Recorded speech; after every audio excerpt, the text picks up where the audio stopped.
Hi, welcome along to the second in this series of free compassionate Q&A sessions to support any psychology applications for interview, but also specifically probably right now, it's going to be quite pertinent if you are applying for the doctorate in clinical psychology.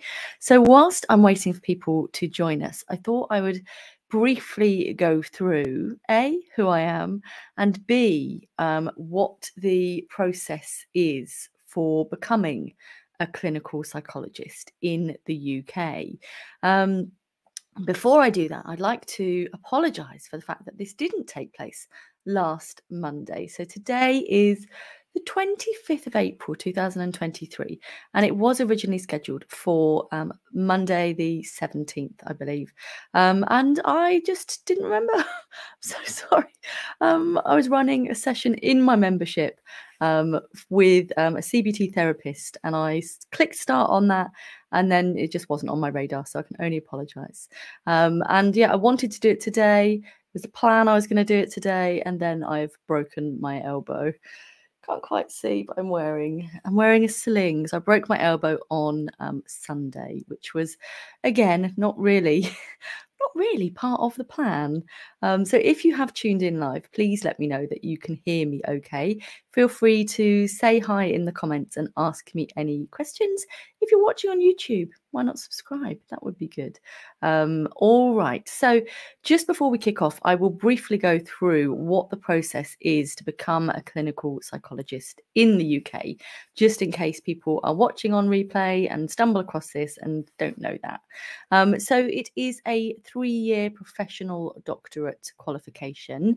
The majority of places are NHS funded at band 6 level, but it is also possible on some courses. I think there's maybe 3, 4, maybe 5 courses that accept self-funding, but that's not done without due consideration, because you'd need to pay the expenses, which I think are about 30 grand a year, I think. And you'd need to also pay your own living expenses to be able to afford food, rent, fuel, all of those things. So it's not a small amount of money. Sometimes people's employers ask them to, they agree to fund it for them. So that also is a possibility if you're not feeling particularly flush.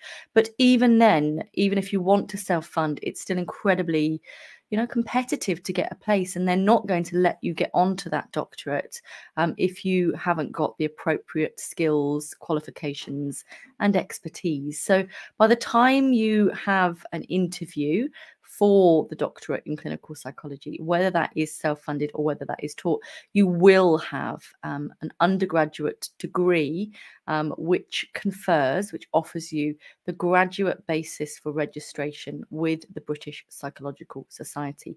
You may also see that called the GBC, graduate basis for certification, I think, something like that. But it changed a few years ago. So you might see it GBC, you might see it GBR, and both is fine. But yes, that's not enough usually. Usually you may have done some additional qualifications. You may have done a postgraduate certificate.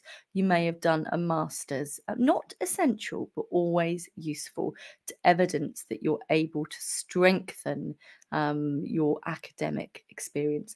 You are likely pretty much essentially going to have needed to have done some element of research or dissemination of your abilities, which highlights why you're going to be a brilliant clinical psychologist. And what else? Relevant experience. So I got on to training in 2008 and I graduated in 2002. And it wasn't all pedal to the metal. I did do a little bit of backpacking around the world for 6 months and I saved up to do that. So yeah, there was a fair amount of sitting in a hammock and drinking lovely cocktails, but there was also a lot of hard work across a variety of different clinical populations where I was able to hone my craft. So that is a little bit about the route. Once you're on the doctorate in clinical psychology, you do that for 3 years. You have to pass a variety of clinical placements. You usually have between 4 to 6 clinical placements, and you'll do assignments during that time, and then you need to pass each clinical placement, and you also have assignments and a piece of unique research to do, which composes your thesis. It's a lot to balance, it's a lot to juggle, but if you were not aware of that, I hope that's useful. But I'm presuming most of you tuning in are aware of that, and if you're already on my mailing list, you'll probably know already about my broken elbow. Exercise is dangerous. Oh, lovely. Thank you very much, Lizzie. Lizzie, this is very exciting because I don't think I've ever seen your name on here before. So I know you've watched many of my lives, but StreamYard likes to call you Facebook user. I think this is the first time I've known it's you. So hope you are being super kind to yourself. It's always lovely to see you. I often know it's you, or hope it's you. But yeah, the first time I've seen your lovely name on there, I think. So Mia, good question. What is the difference between a clinical psychologist and a counselling psychologist? Now, I feel as a qualified clinical psychologist, I probably ought to have a slightly better answer than the one I'm about to give you, Mia.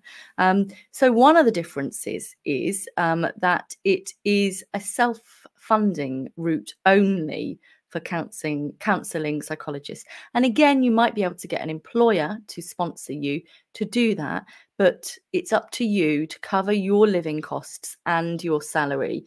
And well, you'd have to pay yourself whatever you like, but you need to be able to afford to live, and your tuition costs. That's the other one that I was looking for. And in terms of the approaches that you work with, it might be that you're more likely to work with so I'm as a clinical psychologist, I'm trained across the lifespan, and including older adults, working age adults, children, and people with intellectual disabilities.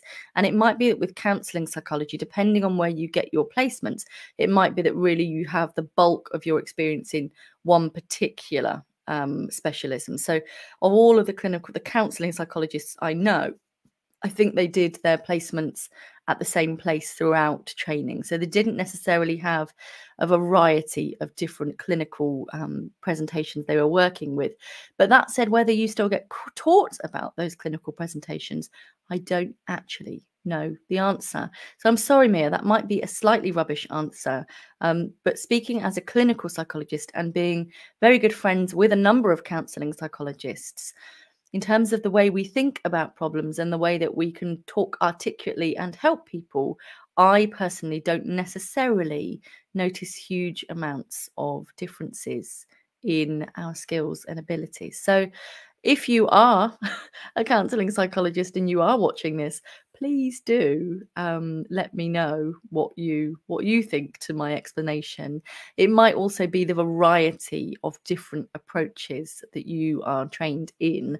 So we used psychodynamic and CBT during training, and counselling, I guess by its nature, would be about the therapeutic relationship more so necessarily than the approaches. But again, speaking not as a counselling psychologist, I might have just done a horrible disservice to counselling psychologists. So please do ask a counselling psychologist the same question as well. Streamlard loves you today, Lizzie. Mia. I was also, Mia, you're watching on YouTube. I do hope you're following me and subscribing and liking all of the content too. I was also an assistant therapist in early interventions into psychosis. Oh, have I missed a question? Sorry. Have I missed something? Oh, yes, I have. Sorry, Mia. Here we go. I'm working as a bank HCA in a mental health inpatient facility for 2 years while studying my psychology degree. Would this be enough, even though it's not full-time? And I also volunteer for Shout. And then you said I was also an assistant therapist in early interventions in psychosis in the summer. So, Mia, amazing to be doing some relevant experience whilst you are doing your undergraduate degree. I know that people speak really, really highly of Shout and the training it gives you, the ability it gives for you to work with people, and also the team that you get to work with, the people that are also doing the honorary work with you. And they speak very, very highly of that. So it's certainly going to be useful for you, but I would say it's unlikely to be enough for you to get interviews on the doctorate as soon as you finish. But that said, there are some courses that offer perhaps all applicants, regardless of ability, the chance to do selection tests. And if you are the most successful people on those selection tests, you might then get called to interview. So I'm not saying it's impossible, Mia. I'm saying it's perhaps unlikely. And what we wouldn't want for you is to find yourself in a cohort and for you to feel desperately out of your depth because you haven't yet worked under the qualified psychologist. It can be really, really useful to work directly under a qualified psychologist. So not necessarily as an assistant psychologist. That is not the only route, but working closely with qualified psychologists can be really, really useful and helps you give that, just helps you be able to draw on concepts, helps your knowledge and your awareness of them, potentially means that you might have been involved in some research with them as well. So I'm not saying it's impossible. I'm saying it's perhaps a little bit unlikely, and it can be really useful to think about perhaps even it might be too soon, unless you've done a placement year, to necessarily be successful in getting assistant psychologist posts. But as you said, you've been working as a bank HCA, and often that can be relevant experience to be able to get assistant work roles. So what can be really useful is people have found reading I've got both of those up there. Let me take those down. Take that down. There we go. People have found reading the stories in the Clinical Psychologist Collective and the Aspiring Psychologist Collective really helpful in terms of giving them ideas about different roles they could potentially apply for after graduating that might really thicken their narrative and thicken their understanding of the work that assistant psychologists do and of the work that potentially trainee psychologists and qualified psychologists do, so that it's really helping them demonstrate this is what they want to do. There's nothing worse than, getting qualified and thinking, I don't even like this. This is not what I imagined at all, because I guess really we ought to be doing diluted versions of qualified work. And that is very much the case for modern psychology services these days. When I was an assistant, I think there was probably more emphasis on admin and kind of processes behind, as well as trying to put my hand in and do some neuropsych and behavior reports and CPA reports for tribunal reviews and things like that. And you're there to support the work of qualified psychologists. But I think now in modern psychology services, you are also probably doing more one-to-one and honing your craft. But that said, if you're watching this and you don't have one-to-one experience, don't fret too much, because I was absolutely rubbish when I was an assistant psychologist. I was a beginner at best at therapy, and the course taught me how to do that comfortably, and my placements taught me how to do that, and my supervisors, one of them is no longer here with us, but taught me how to do that and taught me how to take away the ick factor and sit with people and really absorb in the process of delivering therapy and helping clients feel safe in doing that. So please don't worry if you don't have too much one-to-one experience or any, because the course will teach you that. So I hope that's okay. NS, can I say your name? Can I announce your exciting news? Do let me know in the comments. NS, Mia. Most universities specify a minimum amount of experience that you need. Clearinghouse and Alternative Handbook are useful for looking at experience. Lovely. Thank you, NS. So some of the universities do specify a minimum experience because they don't want you to be out of your depth. They want you to be an asset to your cohort.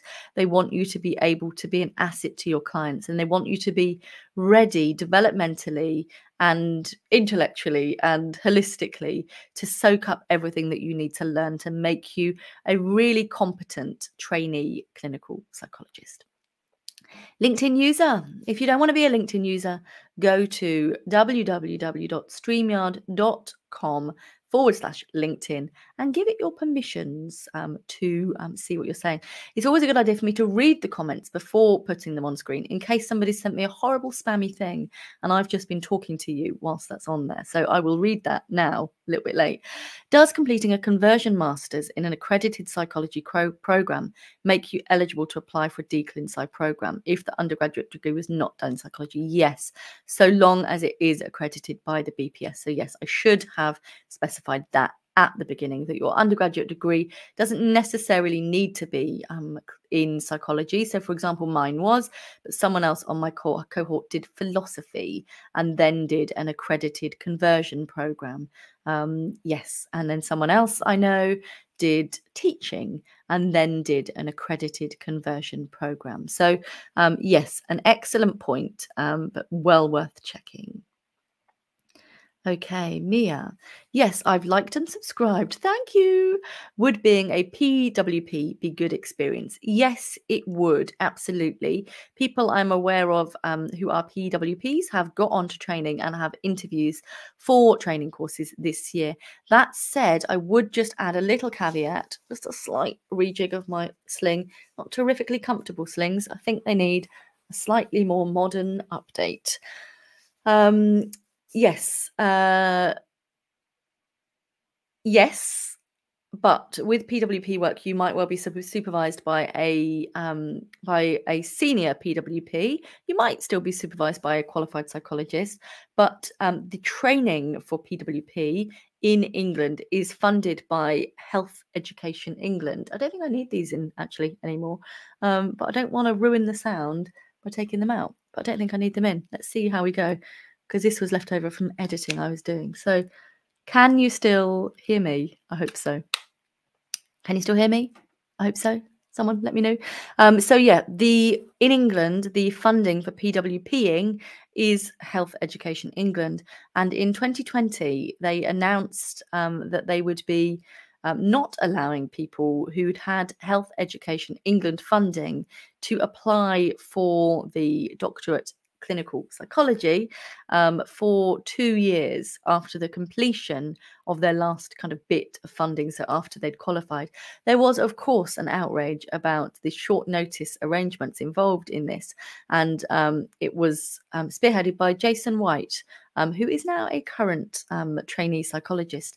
And this was overturned. And so this coming year, 2023 intake, I think is going to be the first year where that applies. I think I'm right in saying. So people that started in 2022 were able to apply and to be interviewed and get a place if they had already had Health Education England funding in the last 2 years.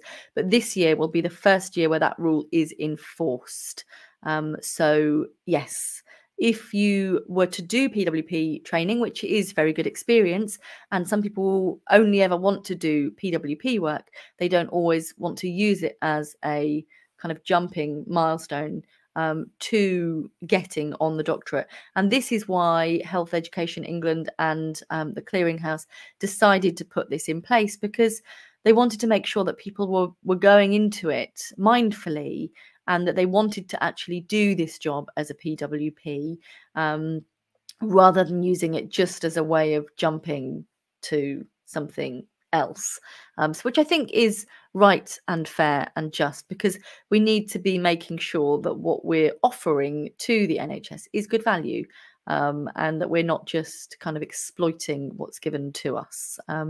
So yes, I hope that is useful. So NS is Nikita, and Nikita has been watching my lives for, I'm going to say, at least a year, maybe 2. And Nikita has the wonderful position now of being successful at doctorate interviews this year. So she is an incoming trainee clinical psychologist. So very well done to you, Nikita. And bless you for still watching what I've got to say. Thank you. So Lily, are CBT therapists and clinical psychologists on the same band of pay? So yes, when you graduate, you will be from the doctorate, you will be a band 7. Or, well, the thing is, you're not guaranteed a job, so you will be eligible to apply for band 7 or in some cases band 8A roles. And when you qualify as a fully qualified CBT therapist, you will also be eligible to apply for band 7 CBT therapist roles. That said, it's a little trickier to progress when you are a CBT therapist compared to, just going to blow my nose, a bit of a cold as well. Who breaks their elbow and gets a cold at the same time? I ask you. It's a horrendous assortment of things. Luckily, I'm right-handed, so I'm just going to go off camera just for a moment. Yeah, if having a broken elbow didn't make you feel miserable enough, give that woman a cold. Let's give her more. So yeah, part of me didn't want to do today's live. So I've got a poorly wing and I've got a snotty nose. But I thought, oh, get over yourself, Marianne. It's all right. It's all right. So yes, it can be a little trickier to progress as a CBT therapist compared to ClinPsych, who essentially in ClinPsych, the sky's the limit, because potentially you could go 8A, 8B, and I know some people that work at 8C and 8D and even 9. So it's probably getting less and less common, but CBT therapists tend, unless they go into private practice, to be a little bit more capped in terms of their pay banding. So I hope that's useful. Lily, we can hear you. Good. Thanks, Nikita. Thank you, Claire. Anthony, hi, Dr. Marianne. Hi, Anthony. For those who are attempting to acquire valuable work experience via the PWP, AP, CAP route, more information available in my podcast for many of those things if you wanted to listen. What advice would you give those individuals who are aspiring? I've got hair in my lip. Sorry, I'll probably pick that up from the tissue. Who are aspiring to get onto the doctorate in future. So I think to begin with, I would say just be mindful of the fact that some of these are likely to have funding cap limits if you're applying to courses in England. So Scotland, I think it works slightly differently, and Wales, obviously, the funding for the doctorate courses. I think there's only 2, Cardiff and Bangor, I think, that are in Wales. No, Bangor's Northern Ireland, isn't it? I think there is one in North Wales as well. So I think there's Cardiff and then one in North Wales. What is happening to my geography? I'm sure there is a course in Northern Ireland, which is Bangor. Is Bangor Northern Ireland? What is wrong with me? What is wrong with me? Anybody who has better knowledge of the geography of the UK. I've talked to people about these courses before. I'm sure Bangor's Northern Ireland, isn't it? No, Bangor is... Where is it? Oh, dear. Bangor's North Wales. So I was right on that one. Is there a course in Northern Ireland? I can't even remember. I think there is. I think there might be... Is there one in Belfast? That's why I'm getting confused, because it's a B. Is there one in Belfast? Anyone know? Belfast. That's it. So thank you, Katia. It was the B's tripping me up. So Belfast is in Northern Ireland, and there might be slightly different funding arrangements for that mean that you potentially could apply, but you'd need to check. So to come back to you, Anthony, as now I've made a fool of myself with Bangor and Belfast. What advice would you give those who are aspiring to get on the doctorate in future? So I think give yourself time. first and foremost. See what you can learn about the role of clinical psychologists and how that might differ for people in PWP or clinical associate psychologist and assistant psychologist routes. And yeah, just allow yourself time. It can be really useful to enter into personal therapy if that's something that you have recourse to be able to do, because it helps you to develop your insight, your awareness, your ability to reflect and to be introspective. So that can be useful. You could you could take part in therapy groups if you didn't want to do one-to-one therapy. That's also really useful. And just see if you can get involved in any local research groups or panels, perhaps at your local NHS trust, if there are any. See if you can get involved with anyone's research that might be running in your services or services near to you. See if you can get yourself involved in assistant psychologist groups if you're eligible to go to any, if there are any. And if you didn't want to be in a part of an assistant psychologist group, you could be part of an aspiring psychologist group. And if you didn't want to put your own together, you know, I've got one. It's pretty good. People speak very highly of it. It's called the Aspiring Psychologist Membership. So do bear that in mind as well. Hope that is a useful answer to your question, Connor. Anthony, sorry. Tom Green, any fairly last minute tips for interview, Marianne? Yes. Take your time. Take a moment. Breathe. Allow yourself time to digest the question a little bit. Gather your thoughts, breathe again. Never be afraid to ask for the question again if you want to check that you haven't just wandered off wildly or any bits that you've forgotten. But please know, if you've got interviews this year, Tom, that you are likely to already know your stuff pretty well. So hold your head high. Hope you have neither a broken arm or a cold. I wouldn't really fancy, when I can't even remember the difference between Belfast and Bangor, I would not fancy doing a doctorate interview.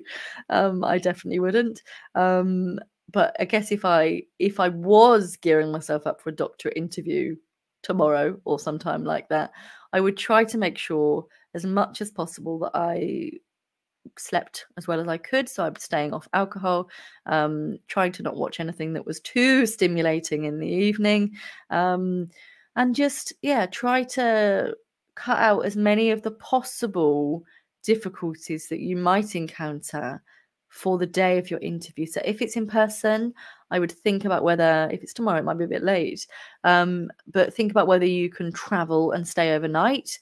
I stayed in a very grotty B&B for my interview that was successful. Well, I stayed at a friend's house nearby for one interview that was successful, and a very grotty B&B for another one that was successful.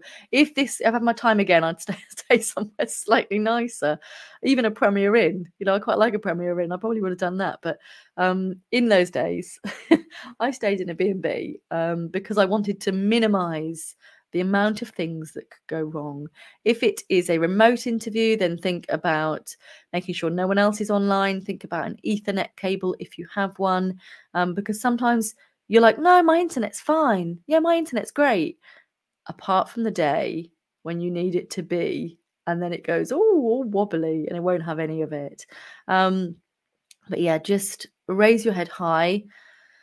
Take some deep breaths and just allow yourself to try and answer the questions as fully as you can. If you have a couple of days, you might find it helpful to work through some of the back catalogue of the stuff we've got in the Aspiring Psychologist membership. Thank you, Katia. Belfast is Northern Ireland, Queen's Uni. Thank you. And Bangor is indeed North Wales. But yeah, I think there's only... oh, there you go. Bangor in Northern Wales and Belfast is Queen's. Thank you, Claire. Yes, so Bangor is in Wales. I did actually go to university in Wales. I feel like I ought to have done slightly better with that question. Yes, it's CCUI or something weird like that. Is that the Belfast name? Connor, let me just check.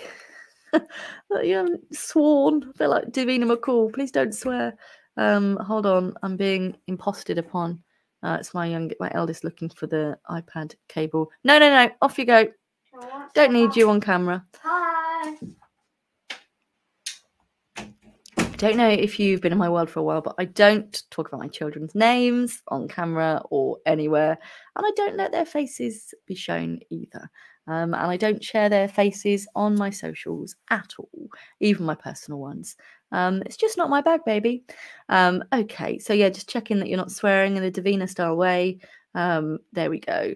Hi, Connor, Dr. Marianne, thank you for this and all the other resources you've made. Prior to this, you're so welcome. I have a few weeks to my DClinPsy interview, which is also good and bad, isn't it? It's something we were talking about recently, that almost you're like, just ready now. Didn't want that whole Easter hiatus where nothing happened. Just ready now. Like, let's just do it. It's the first interview I've had, so I'm not too sure what to expect. It's different for different courses as well, Connor. What advice would you give me at this stage? I do feel somewhat worried about being asked questions on psychological models and so on. So it can be really useful to think about cases you've worked with or that you're aware of through supervision or teamwork, and get a pen and paper and, draw out some little vignettes of that client, that work, what you did, what approaches were used, how you use supervision, all of that jazz, to get yourself used to thinking and, accessing that information. Also can be useful, something I spoke about in one of the podcast episodes, is to record yourself talking so that you get used to hearing the sound of your own voice, and so that you less of the imposter syndrome's going, you're boring, you don't know what you're talking about, because you're used to hearing your own voice. So that can be really useful. There's also a podcast episode that I did about how you might be doing all of your prep wrong, which might be really useful as well. Let me just think what number that is in case you wanted to listen to that, because there's lots of tips there for the things that you might want to do right. That is episode 65, how to learn and revise better for psychology interviews. And you can watch that on any of your favorite podcast platforms, but also on YouTube as well, where I'm Dr. Marianne Trent. Don't worry, Connor. Sometimes you just need, one interview is maybe all you need. So sometimes two can be useful, because you can go, oh dear. Ooh, but even the one that I thought didn't go very well, they still offered me a place. So I think I was first reserve initially, and then that very quickly became a place. I think probably the day they'd sent me a letter saying first reserve, the next day I got one saying you're on the course. So yeah, people can be successful, absolutely, with just one interview. It's normal to be apprehensive about things we have not done before. Just hold your head high, be yourself. Know that you've got there on your own merit. There's no old boys network in psychology once it comes to clearinghouse. They are screened by local clinicians and academic staff. They're screened without your name on. They do not know who you are. They're looking at your credibility, your ability to reflect, your ability to talk about psychological concepts, your ability to create research, talk about research, your academic competencies, all of these good things. And so just try and focus on the fact that you do deserve to be there. And I don't know if you've got an online interview or an in-person interview, they can feel a little bit different. But yeah, just, you've got this. It might be helpful to do a mock interview, ideally with your supervisor, someone that you feel comfortable with already. But it might be that if you're not supervised by a clinical psychologist, or for that matter, my mock interview was with my supervisor, who was a forensic psychologist at the time, and was probably one of the most horrifying tumbleweed moments of my life, where I just felt so dreadfully uncomfortable. So yeah, if I'd already practiced speaking out loud, I think that would have been terrifically less tumbleweed-y. So yeah, see if you can arrange a mock interview with somebody, because that can be really useful. Even if the questions don't end up being anything like the ones that you are eventually asked, you at least have begun to take yourself seriously, because often we can have, imposter syndrome for sure, can't we? You know, what do you know? Who are you to say it? You know better than anyone else. And that's really normal, you know, especially if you're stumbling across other people in in-person interviews. It's only natural that we compare and contrast ourselves to others. But, you know, you've got this, Connor. And if you have got a couple of weeks, you absolutely could spend some time looking through our replays on research and CBT. We've got CFT, we've got different models in the membership that you might find helpful, even just to bolster your confidence. So yeah, bear that in mind. Oh, don't worry. It's Marianne with an A, but it's okay. I also spell my own name wrong more often than you'd imagine. I'm typing quick on my phone. Yeah, and sometimes the phone will suggest a spelling and it just goes with it. And you're like, I didn't even mean to write that. So no offense at all taken. Lily, what was your experience that you had before applying? So I, like I said, at the beginning of the interview, I had done, not the interview, the live, I had done 6 months of traveling around the world. I'd worked in Argos head office. I had worked then, my first proper role post-graduation was working for local council, local government, as a rehabilitation assistant with, that's making me itchy, with, and if you're tuned in and you're like, what is she doing? I broke my elbow at the weekend. I've got a sling on. It's quite uncomfortable. I, yes, did that for about 2 years. So I wasn't like doing, it wasn't physiotherapy. I wasn't doing physical manipulation, but I was working with people to maintain their independence in the community, for things like budgeting and shopping and paying bills and all of that sort of thing.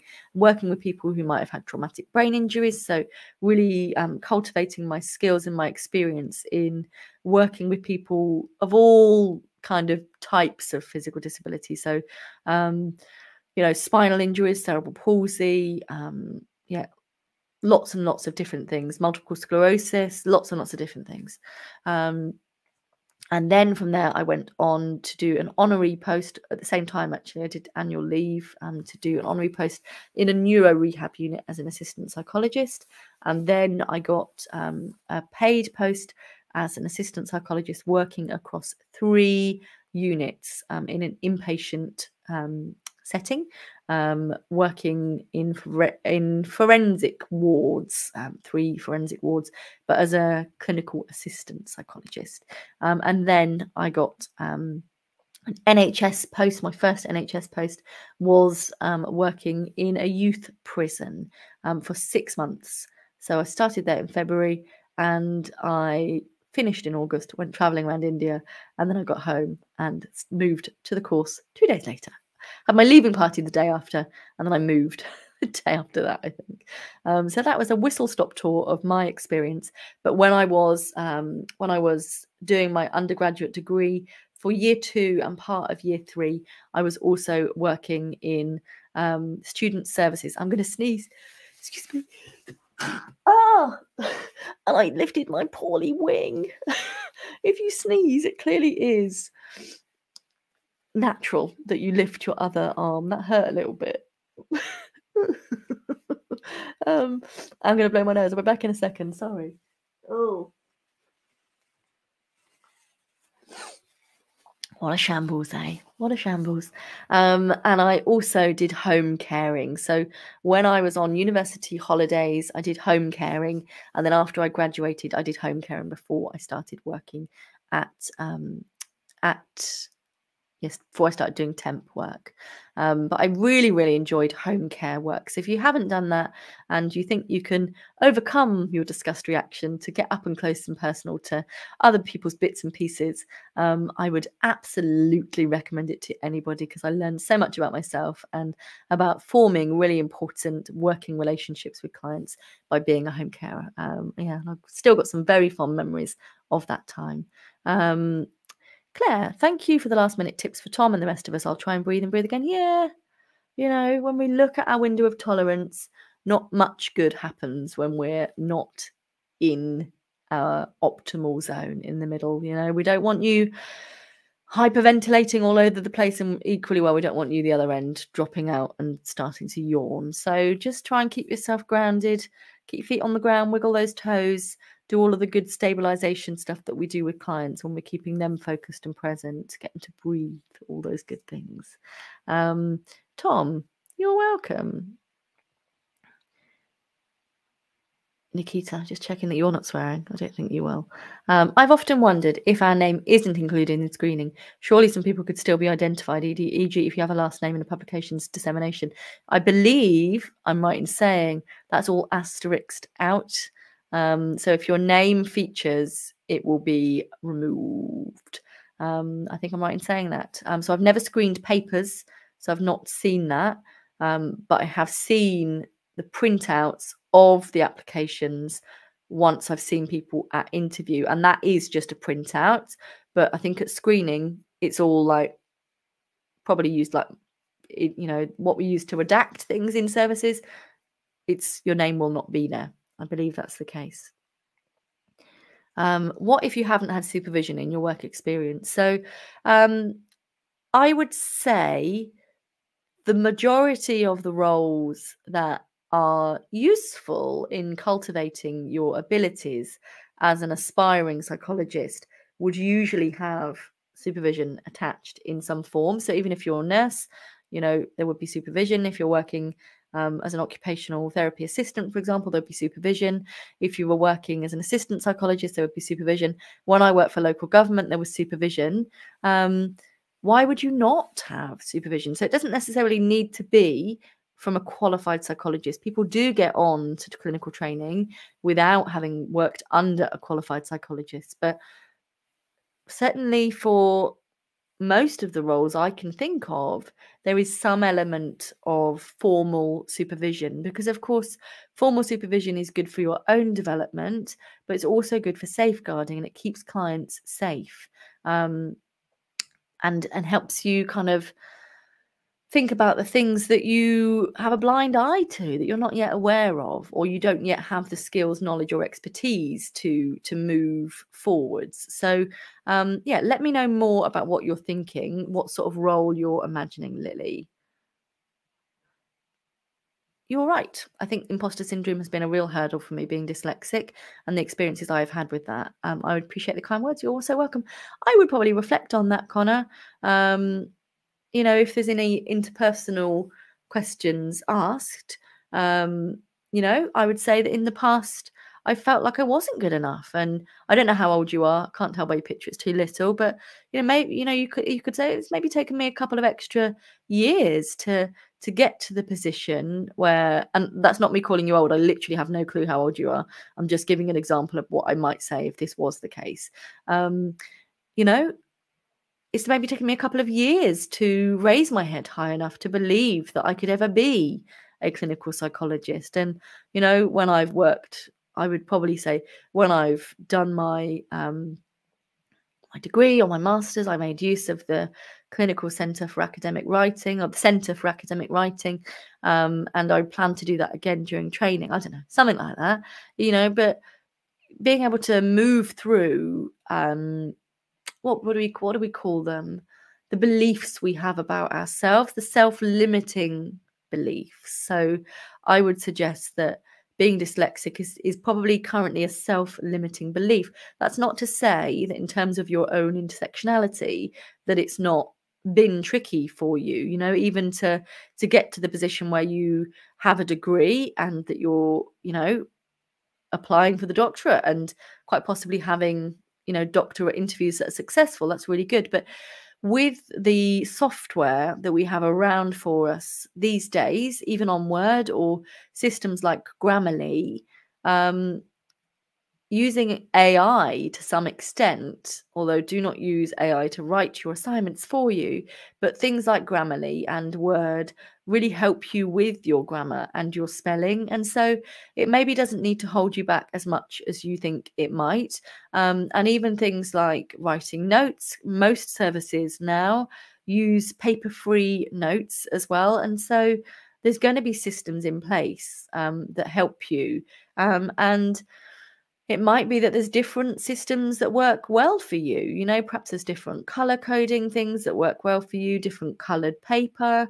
You know, for example, I'm aware that yellow paper and black ink, I think I'm right in saying, is the easiest for all of us humans to read. And so maybe there's just ways that you've learned to give yourself more advantages or to level yourself up a bit. Oh God, no, you're yes. So if you have doctorate interviews this year, Connor, and you're 24, then I'd say you're doing super well. You know, that hasn't held you back at all. So the youngest person on my training when I trained was 24, but there was a glut of us in the middle that was sort of 27, 28, 29. So I would say if you're getting clinical interviews now, you're doing incredibly well. So it's an area I've used to my advantage now for reflections and my jobs. Yeah, okay. Well done. Well done. Have we got any other questions that people have got? If you've missed any of this so far, you can absolutely watch on replay. And the easiest place to do that might well be on my YouTube. Excuse me, I'm like a mess today. I haven't really brushed my hair. Sneezing all over the shop. Occasionally yelping in pain from my elbow. Gotta love it, hey? Gotta love it. Have I any other pearls of wisdom to share with you? I don't know. I'll have a sip of my water and see.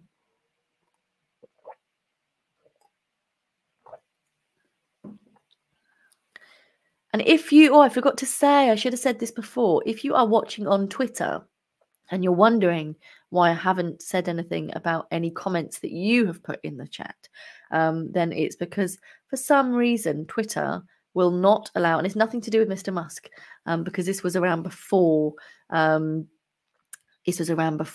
he took over. For some reason, they don't allow StreamYard to have access to the comments. I don't know why. Oh, Nikita. Snotty and broken, but still fabulous and helpful. Thank you so much. That's so kind of you to say. Yes, apparently my break is not that bad, which is, you know, I was so surprised when they said that I did indeed have a broken wing, because I was like, it doesn't hurt that much. I was like, I'd say it's a 4 out of 10 at best. It's like, it's a little bit more than a niggle. And I do think that I'm quite, quite pathetic in terms of my pain threshold and my ability to moan about things. So I was very surprised that I have a broken bone, because I did think it would hurt a whole lot more than it does. I have a fracture clinic appointment tomorrow. I actually have a much quieter day tomorrow as well. So yeah, I'm gonna plan to look after myself tomorrow. And you know, this is all useful, what do they say, grist for the mill.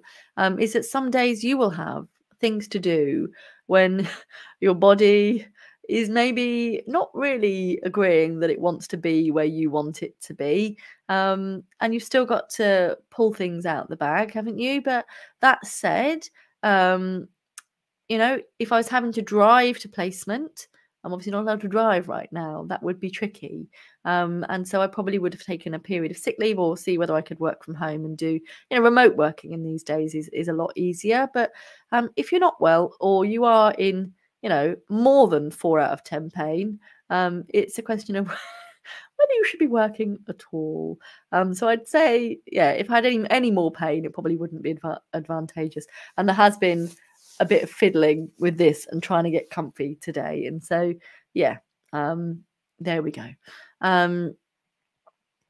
Given your experience now, how would you guide a pre-interview Marianne for her interview? Lovely question. I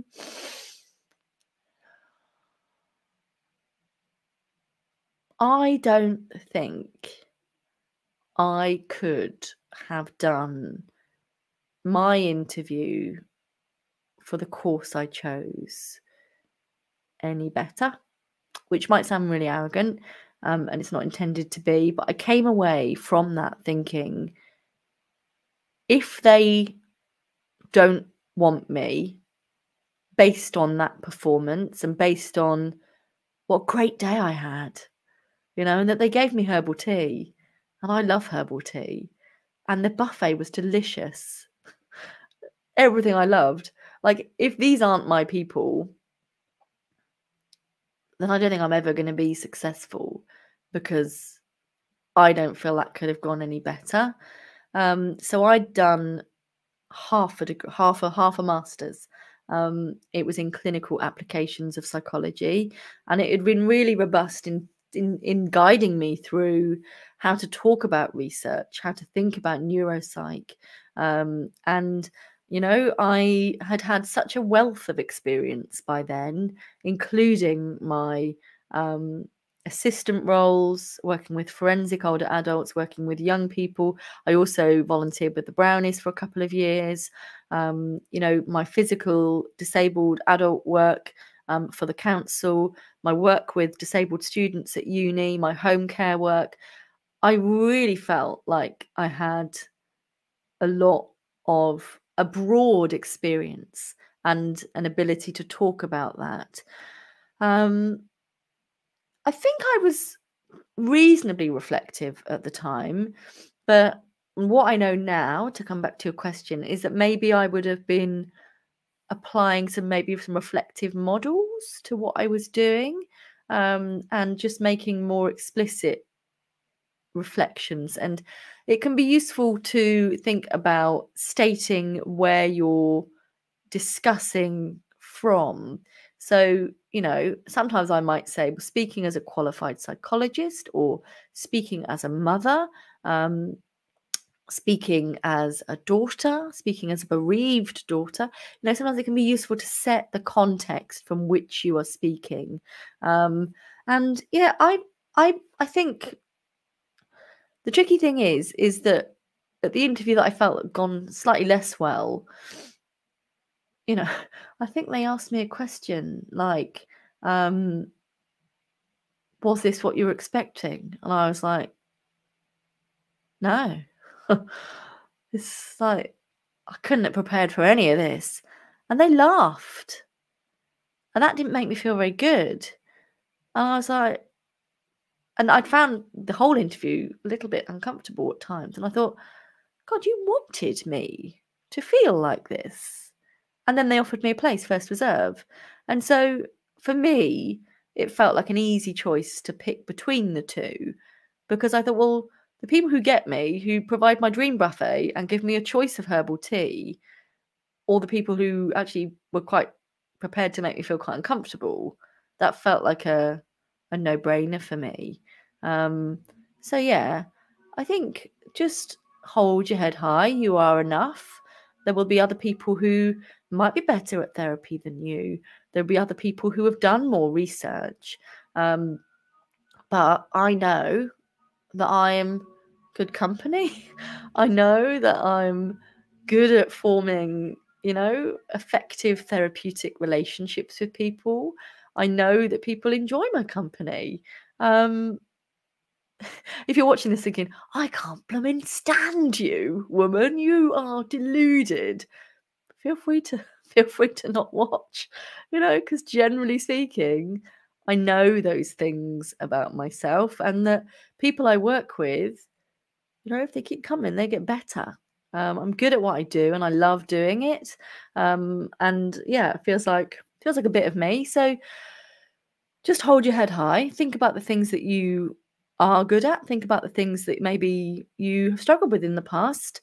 You're not having to go demonstrating that you are. So when I say I don't think it could have gone any better, I'm not saying that I was fully, trainee clinical psychologist answer for everything, but I was demonstrating that I am, excuse me, I'm demonstrating that I am ready for training. That's what I mean. I'm not saying I scored most highly. I'll never know. I'm not saying that I was everybody's favorite candidate. I'll never know. What I know is I was offered one of the outright places, rather than a reserve list place. And, I'm proud of that. I'm really pleased with that. But I think, especially being a little bit younger, as you said, you're 24, it might be easier to compare yourself to others. And of course, if you're competing, it doesn't feel like competition, but it does feel like competition. You might be up against people who are in their 30s. who are like looking at you going, oh, so young, so wonderful, I wish I was that young. Like, so, you know, the grass is always greener, isn't it? But they might well have worked in more assistant psychos or underqualified psychologists, or they might be, you know, they might have done a career change from something completely different. You know, they might have done a career change from business or, you know, politics, or, you know, there could have been any number of career changes, teaching, nursing. So they might have a greater breadth of things to be able to reflect and develop on. And you might well be a parent already. I don't know, Connor, but, you know, for me, I wasn't ready until I got on. That's what I know. But you're a different person to me, and you've had a different role, you've had a different experience. And, you know, I was, like I said at the beginning, I wasn't pedal to the metal all the time, because I wanted time in a hammock. You know, I wanted to cruise around India and Australia and New Zealand and Mexico. You know, I wanted to develop that aspect of myself as well. So if you haven't done that, you know, even if you have done that, you know, you've still got to the position where you're 24 and you've got an interview. So yeah, you are enough is what I said. There you go, Nikita. Sold to the course with a good buffet and the herbal tea. Absolutely. It's a bit of me. And what I later learned was that the buffets get even better when you're on training as well. Like, amazing. Yeah, I think there was even hot chocolate and all sorts that you could have. Like, it's all good. All right. I promised my little boy that I would watch something on Netflix with him. There's a very good series called Dodger, which is all about the Dodger from Oliver Twist. And I believe we're going to go and watch one of those. So if you found this helpful, please do consider leaving me a testimonial that I can use on socials, or drop me something anonymously. That's great. Or on LinkedIn, you can write me a recommendation. If we're not already connected on there, I think you might need to send me a connection request too, to demonstrate that you think what I've got to say is useful and supportive. Like I said, the podcast can be really useful, especially the interviews episodes and the interview prep episodes, which I believe I'm right in saying are episodes. So 65 is learn and revise better. 64 is preparing for interview success. And I've got a feeling the other one is episode number 10, but let me just double check that for you. Yeah, optimally prepare for interviews is episode 10. So 10, 64 and 65. There's also other replays that you can watch on my YouTube channel, Dr Marianne Trent. Yeah, if you think you might find it helpful to come aboard to the Aspiring Psychologist membership, there is no minimum requirement for you to stay. If you want to just come for a month and see if it's a good fit for you, that's absolutely okay too. There'll be links in my bio for how you can do that. And like I said, the Clinical Psychologist Collective and the Aspiring Psychologist Collective make excellent reads as well. So there's a question here that I may not be able to do justice to because I'm just wrapping up, Ritu. Dr. Marianne, I'm from India. I'm working as a clinical psychologist in India with Rehab Council of India. My question is, how can work as a clinical psychologist in the UK as an overseas candidate? So I believe you'd need to demonstrate that you have the appropriate skills and expertise, and that might well be doing some sort of conversion course with, or even just jumping through hoops with the British Psychological Society to demonstrate that you have the same level of skills and expertise. So I know that in some other countries, the training is not a 3-year taught doctorate, and that you don't need to have done an undergraduate degree as well. So yeah, it's, I think, probably advantageous for you to contact the British Psychological Society to ask about any conversion routes that you might need to do. Claire, oh, thank you so much for this and the membership. So I'm so pleased you're finding the membership helpful.